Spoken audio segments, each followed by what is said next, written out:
One of the factors the first one which you talked about was the family dynamics of impacting.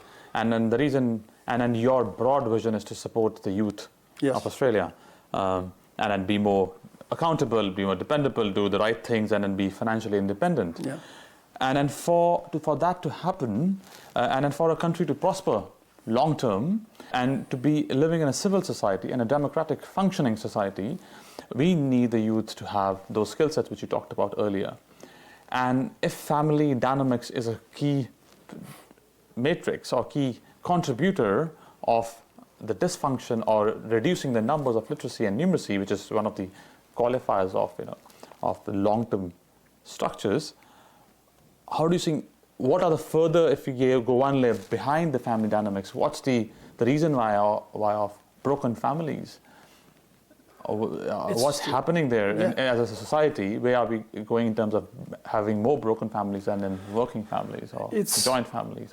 It's a cycle. It's an endless cycle, and the cycle generally goes all the way around every 4 generations, from my, again, understanding. 4 to 5 generations. They say, I can't remember the quote correctly, but out of the weak become the strong. We're getting weaker. There's going to be a time where we need to do something about that, and we're getting closer to that time. But what got us here in the first place? It's the lack of understanding something like, let's start with financial literature. I see a lot of people stressed, who are my age, older, who don't have financial literature. They are in debt. They buy dumb things. They do not live within their means, because they try to impress each other on social media. And then as they're busy trying to impress each other on social media, how do they impress each other on social media? Well, they need to buy the things to show off. They need to go to the restaurants to show that they can afford it. But they don't show that they're using their credit card. That's racking up the debt.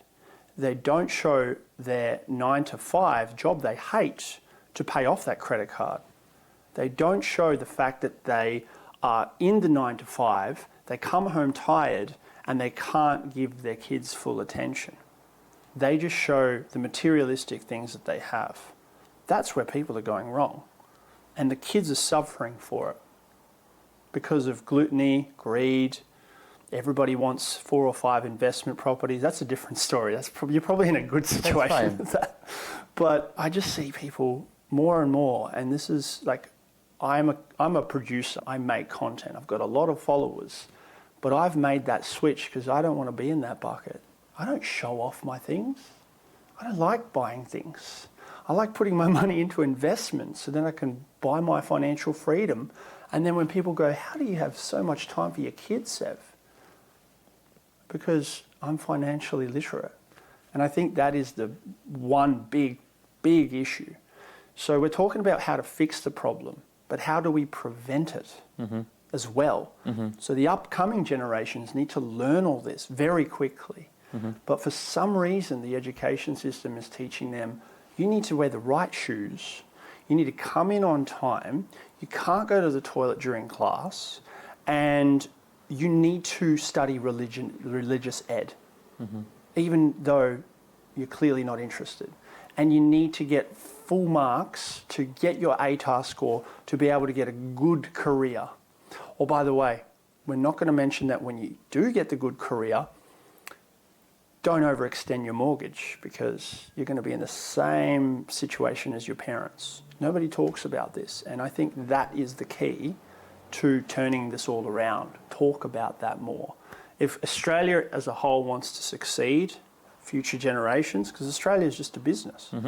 WA itself is vulnerable to mining, oil and gas, and China has a bad day. WA suffers specifically. Victoria is more diverse, but that's another topic. How do we do things internally? How do we look after each other internally? We have to be accountable for what we learn and why we learn it, but also see the bigger picture down the line. No one wants to reverse engineer from the end because no one accepts the end.